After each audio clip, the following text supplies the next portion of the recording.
Merci beaucoup. Monsieur le ministre d'État, directeur de cabinet politique du président de la République, cher grand frère Augustin Tine, monsieur le gouverneur de la région de Thiès,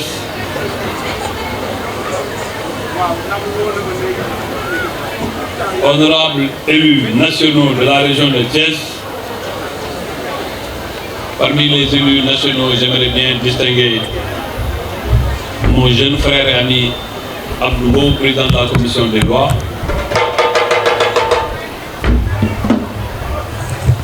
saluer aussi la présence de mon collègue et très cher ami, le ministre Pape Amadou Ndiaye, ministre de l'Artisanat, monsieur le préfet du département de Thiès, monsieur le président du conseil départemental, très cher grand frère, messieurs les maires de Kermoussa, monsieur Cissé, que je salue avec respect, monsieur le maire Ousmane Diagne, maire de la commune de Thiès-Est, monsieur le sous-préfet de l'arrondissement de Kermoussa, messieurs les élus territoriaux, monsieur le PCA de l'NFP, très cher ami, compagnon de très longue date, mesdames et messieurs les chefs de service, monsieur le président, ou bien monsieur l'administrateur de la société Afriloge, Ibrahima Karanyara, très cher ami, autres membres du groupe So-Afriloge, mesdames et messieurs, en vos rangs, titres et grades, population du département de Thiès, population de la commune de Kermoussa, chers invités, après la tenue du Conseil des ministres décentralisé à Thiès, le 8 février dernier, nous voici aujourd'hui dans la belle cité du Rail pour concrétiser les recommandations du chef de l'État, son Excellence Macky Sall, dans le cadre de la création de la nouvelle ville sur le site de Bourkhane. C'est pourquoi la cérémonie qui nous réunit ce soir entre en droite ligne avec la vision du président de la République qui déclarait, je cite, « Offrir des logements décents et accessibles par la construction de 100 000 logements sociaux sur 5 ans constitue plus que jamais un programme de haute priorité dans le cadre de ma politique d'inclusion sociale et d'équité territoriale. » Fin de citation. Mesdames et messieurs, c'est donc avec une très grande fierté et un immense honneur que je me tiens ici pour la pose de la première pierre du site développé par So-Afriloge, un projet qui incarne l'avenir de nos concitoyens et l'essor économique de notre nation. En tant que ministre de l'Urbanisme, du Logement et de l'Hygiène publique, je tiens à souligner l'importance cruciale de l'urbanisation saine dans le développement économique de nos pays. Nous vivons une époque où l'urbanisation est une réalité incontournable. Les villes se développent, les populations augmentent et il est notre devoir de créer des environnements urbains adaptés à la vie moderne. Une urbanisation bien pensée est un moteur puissant de la croissance économique. Elle favorise également l'émergence de nouvelles opportunités commerciales, industrielles et d'emploi. Mais au-delà de la simple croissance économique, nous devons garder à l'esprit que l'urbanisation saine est un impératif de développement pour la dignité des chefs de famille. Le logement est au cœur de la société. C'est le pilier sur lequel repose le bien-être de tout individu. En leur fournissant des logements décents et abordables, notamment, nous leur offrons une chance de vivre dans la dignité, de bâtir un foyer sûr et de créer des souvenirs précieux en famille. Permettez-moi également de saisir cette occasion pour rappeler les réformes audacieuses entreprises par le chef de l'État, son Excellence Macky Sall, au cours des dernières années, visant à créer un écosystème de la construction apte à relever le défi du logement. Parmi ces exemples fructueux, nous pouvons citer la Société d'aménagement foncier et de rénovation urbaine, SAFRU, un aménageur public doté de moyens conséquents, ainsi que le Fonds pour l'habitat social, un instrument essentiel pour la solvabilisation et l'équité sociale. Les résultats de ces initiatives se font déjà sentir avec plusieurs projets de logements sociaux livrés à travers tout le Sénégal, des réalisations exemplaires à Bambilor, Notto Diobass, Kébémer, Kaolack, Fatick, entre autres. Mesdames et messieurs, après la régularisation de l'accompagnement de nos compatriotes de Mbourkat, nous voilà encore réunis pour une deuxième étape d'une longue série. Aujourd'hui, nous célébrons le projet de construction Soafri-Loge, un projet d'envergure qui marque un pas de plus objectivement vers l'objectif qui nous est assigné par le chef de l'État, à travers 30 000 logements convenus avec le ministère. Ce projet, sur Mbourkat, d'une superficie de 148 hectares, va offrir une diversité de logements adaptés aux différentes strates de la société. Il va accueillir 2051 logements de type F3 de 60 mètres carrés habitables destinés aux familles à revenus faibles et irréguliers. De plus, 942 logements économiques de type F4 de 80 mètres carrés habitables seront construits pour la diaspora, renforçant ainsi les liens avec nos concitoyens établis à l'étranger. Enfin,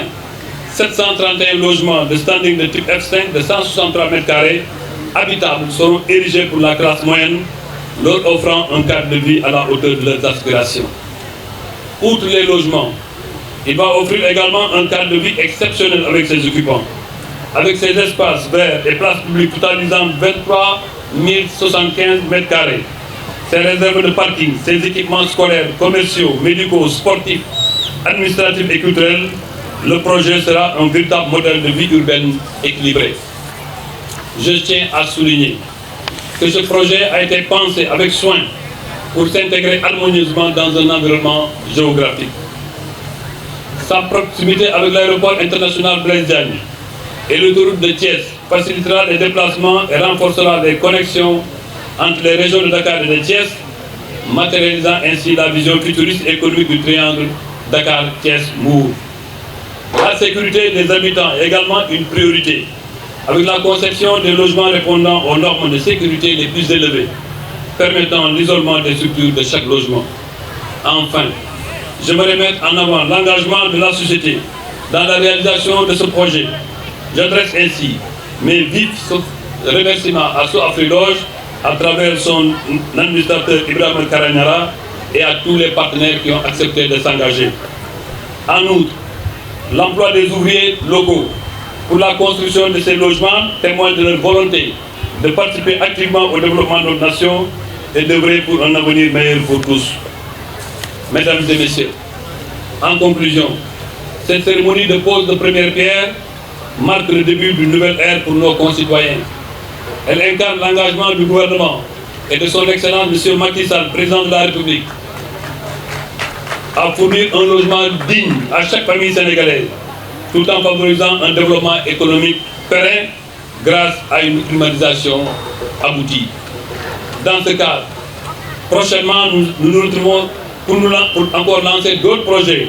à travers les sociétés Emirati, EGI et anglaises pour près de 25 000 logements dans cette nouvelle ville de Thiès. Je vous remercie tous, mais je ne pourrai terminer sans saluer l'engagement, la disponibilité et la présence de M. le gouverneur. Monsieur le gouverneur, vous avez conduit admirablement tout ce que nous avons fait dans cette nouvelle ville de Thiès. Je voudrais vous apporter le témoignage de la satisfaction du chef de l'État, de son premier ministre M. Amadou Ba, mais aussi de tout le gouvernement de la République du Sénégal. Ensemble, nous construisons un avenir radieux pour le Sénégal et ses citoyens. Je vous remercie de votre attention. Ginnaaw bu ma rafetloo kontaan ci lool ci teewaayu ministre d'État Augustin Tine di nekk suma xarit suma mag itam bàyyi lépp lu mu doon def ñëw teew nuyu monsieur le gouverneur de la région nuyu suma xarit suma collègue ministre Pape Amadou Ndiaye mu nekk aussi fils de la région de Thiès nuyu président du conseil départemental de Thiès président du conseil départemental bi wax ji neex na lool waaye sant bi rek moo xaw a sooxee mais aussi dégg naa li nga wax ci yóbbanti bi ma yóbbanti ci président de la République danaa ko àggali ne nga kon nangu ngeen respecté ngeen décision bu métti mais jël na ko te décision boobu amal ko ndam ci Sénégal ci Afrique ak ci àddina ma lay ñaan itam mu jëlaate yeneen décision yow ak say concitoyens ak ñëpp ak décision bu mënta jël ñu nangul ko sagal ko.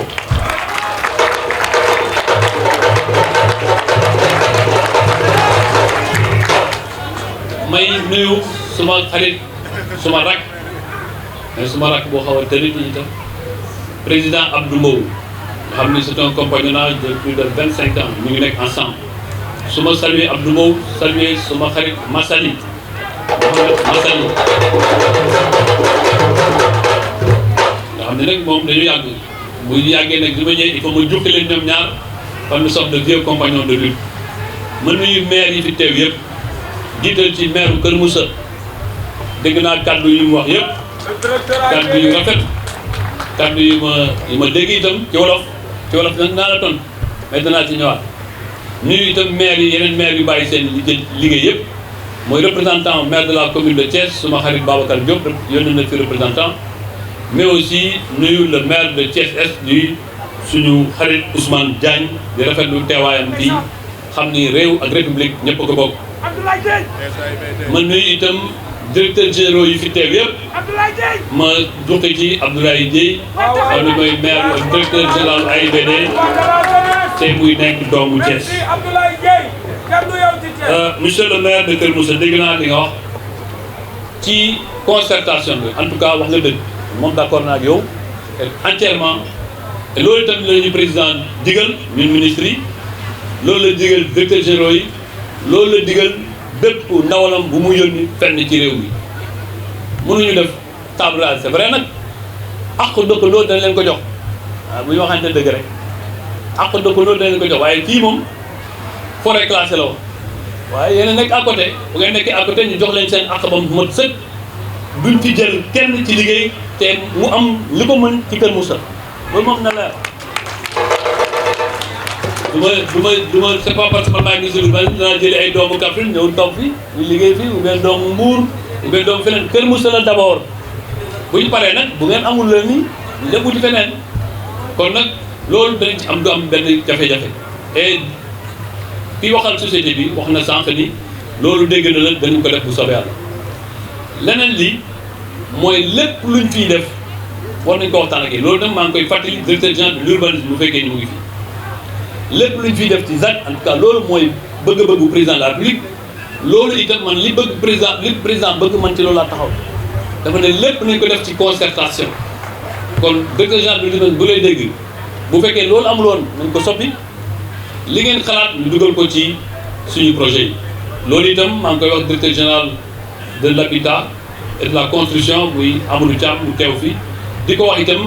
yeneen directeurs généraux yu fi teew yëpp xam ni concertation dans le processus de prise de décision est fondamentale amul kenn ku mën a jël décision ex nihilo te ñi fa nekk tey askan wi jox leen baat ñu war leen mën a respecter war leen mën a jox seen cër leneen li xam nga sénégalais parfois dafa yàkkamti président de la république 2019 bu ngeen ko joxee mandat de 5 ans dafa wax ci prestation de serment bëgg naa ci juróomi at ñu def ci 100 000 logements mais nañ fi fekk sax ci juróomi at yooyu mooy chaque année ñu def ca 20 000 logements au moins nañ wax Sénégal lan moo fi amoon balaa Macky Sall di ñëw li fi amoon balaa Macky Sall di ñëw mooy 5 000 logements par an et 5 000 logements yooyu dañ doon wax kër ak parcelle Macky Sall mu ne nañ jóge ci 5 000 mooy kër ak parcelle ñu dem ci 20 000 logements ay kër yu ñu tabax c'est un changement total de paradigme mais yemu fa mu ne Sénégal dafa bëri ñu néew di doole nañ jàppale néew di doole bu ñu bàyyee sénégalais yi rek ak banques yi du dox maa ngi saluer la présence du directeur général de la BHS Bokar Sy moom xam na ni bu ñu bàyyi woon sénégalais rek ak seen néew doole ak banques yi du dox mu ne nañ def diggante banques yi ak sénégalais yi ñu jël lu mel ni fonds pour l'habitat social ñu def ko fa fonds pour l'habitat social wala liggéey pour que garantie bi yomb ci wetu banque yi kër bi doon jar 20 millions bu doon jar 20 millions président Macky Sall mu ne nañ ko wàññi ba sénégalais bi war ko mën a am ba 12 millions daanaka ku ci am fii kër rek président may na la ci gafaka réew mi 8 millions de francs CFA mais loolu dafa am fu war a jaar ba pare fii ñëw rek doo ñëw rek tabax mu créé balaa moom muy àgg ci bopp réew mi kenn mësu koo xalaat mu créé un aménageur public mooy société mooy Safrine te Mayakor nekk fii di directeur général mu ne aménagement yi nañ ko def ba fi muy ñu def première ñu def secondaire ba tertiaire yëpp na ko état bi jël en charge bu ci dërëmu kii tabax bu mu ci dugg loolu tax mu nekk innovation profonde mu ne ñi bëgg nekk ci bitim réew ou bien nekk ci réew mi nekk ci tabax nañ leen exonéré de toute taxe loolu yëpp ci jàppale mais am na ñu nga xam ne ñuy yàkkamti il faut ne ndar dafa xëy sotti ndar xëyul sotti moo tax tey ñu ngi ci première étape bu wan nit ñi lépp lu Macky Sall waxoon teg nañ ci bët.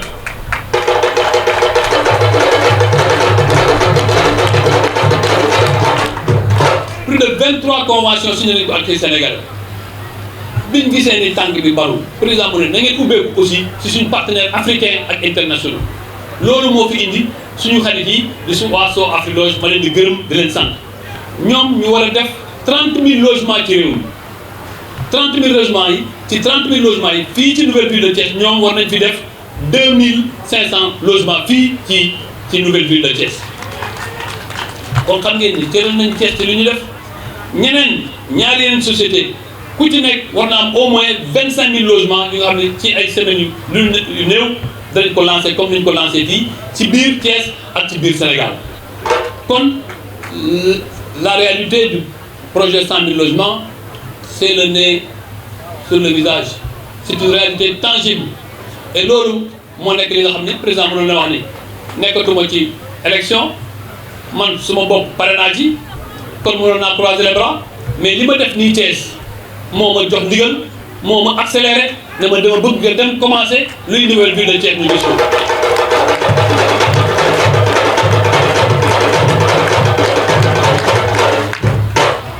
ma koy sant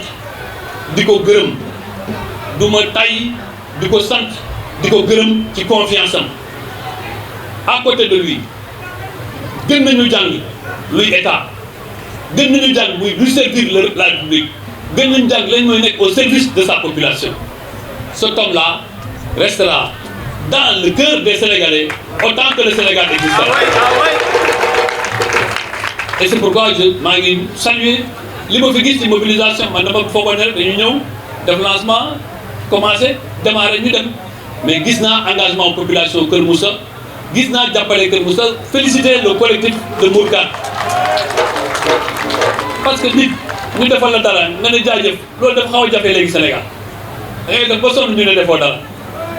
Mourkat lotissement 2006 am li fi xew président ñëw régulariser ko maa ngi laaj gouverneur léegi mu ne presque 3000 et quelques ont été régularisés li ci des président collectif bi wax danañ ko àggali incha allah président jox leen ndigal pour que ku ci nekk ci yéen ñu jox ko ay këyitam en bonne et due forme et loolu dans les meilleurs délais moo félicité leen félicité jeunes yi fi taxaw gis nañ ma xam nga man nag dama baaxoo bëgg football waaw moo tax bi ma gisee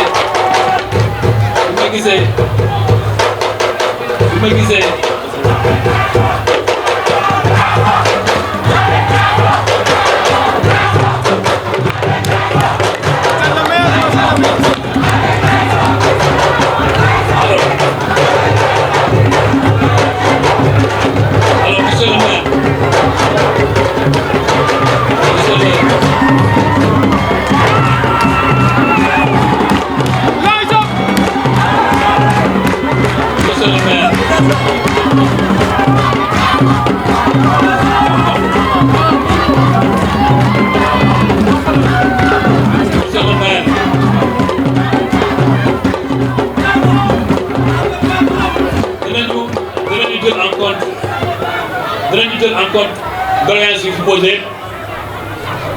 mais li may wax rek il faut ñun ñëpp ñu agir de manière responsable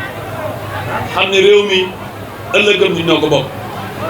man nangu naa képp ku war a am ndàmpaay am ko mais na yem ci ñu war a am ndàmpaay parce que réew mi leen foo bëgg a def projet bees rek gars yi taxaw ne impense ne du dox loolu moom du ma ko nangu moom il faut que ñu leeral mbir yi parce que li xew Daga xool ba du xew fii on va prendre toutes les mesures pour que lii war a def ñu def ko mais aqu kenn président daf ñu ne aqu kenn buñ toog ci aqu kenn donc ak ku nekk danañ ko bàyyi xel lii nga wax aussi ci sàmm yi man may doomu sàmm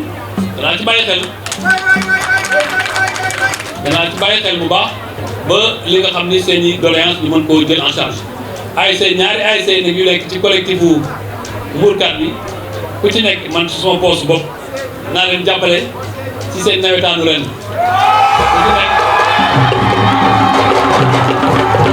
ku ci nekk ma may la 500 000 francs ak 2 jeux de maillot ak ku ci nekk ma may la 10 ballons de football parce que loolu tamit maa Abdou Mbow ñoo bokk passion boobu su ma ñëwee ba fii saluer loolu saluer responsable yi Thiès yëpp yi fi ñëw mënuma passer chacun par son nom mais gis naa seen taxawaay ci délai yu gàtt ku ci nekk su ma tuddee Augustin Tine rek tudd naa département de Thiès yëpp et ñëpp xam nañ taxawaayu Augustin Tine ci président Macky Sall ñëpp xam nañ loyauté ak engagement wu Augustin Tine ñëpp xam nañ ni Augustin Tine suufee la boppam